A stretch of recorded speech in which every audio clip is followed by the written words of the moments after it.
Shalom, shalom.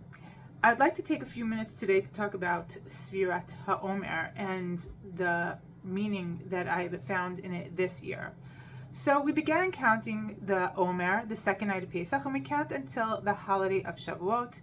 There's 7 weeks, there's 49 days, and each day we count up. We start with today as the first day of the Omer, then the second day of the Omer, and we keep counting until we get to the holiday of Shavuot. And it had me thinking, because there's another counting, unfortunately, that the Jewish people have been experiencing.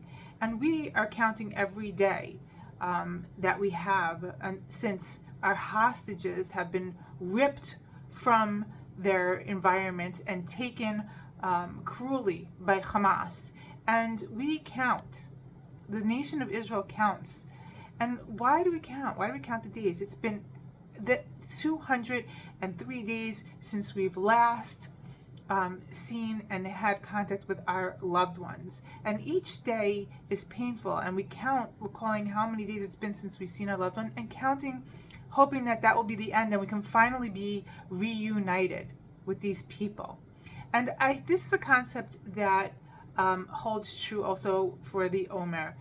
When the Jews had left Egypt and they had an experience, they experienced after the Exodus a revelation of God, but it was fleeting because they hadn't really developed themselves in a way where they were able to really stay connected to God.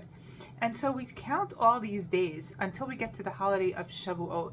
And when we count them, if you look in the Siddur, in the prayer books, each day has a different character, and that we're supposed to work on the character trait and build ourselves, build every aspect of our being, and spend 7 weeks fully developing our character so that we can be whole.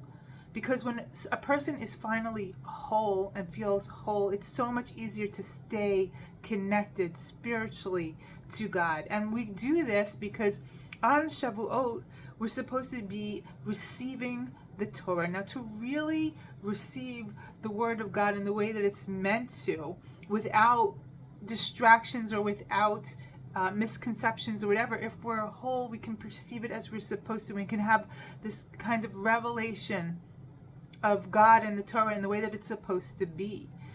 And I really want to take that concept and bring it here. We are waiting desperately and eagerly to be reunited also with the people that are still being held hostage. But let's not let those days be empty, vain days of just counting.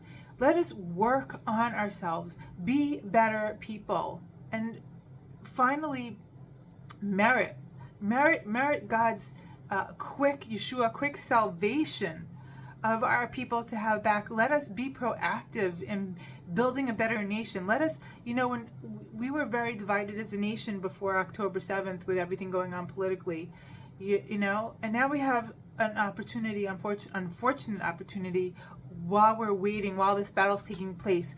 But the Chayalim shouldn't just, the soldiers shouldn't be the only people going out to battle. We need to be doing something spiritually to be improving ourselves so that we can work with one another. We don't have to agree with everybody on everything politically, but we have to be whole enough not to,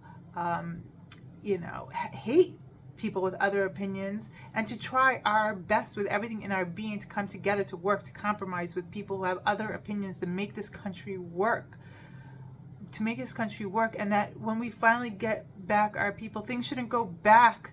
It should not go back to status quo. We should go back to being more whole. Because Hamas really did rip us apart. They really ripped us apart as a nation, our hearts, But we started repairing by coming together right away. And let us keep repairing. Let it not be a momentary thing. Let us work on ourselves, work with one another, and be whole, so that when we get our people back, God willing, we should manage to get them back quicker. And when we get them back, we can go back to a nation that's stronger, that's tighter, that's more unified. And so that tragedy should never happen again. Shabbat Shalom.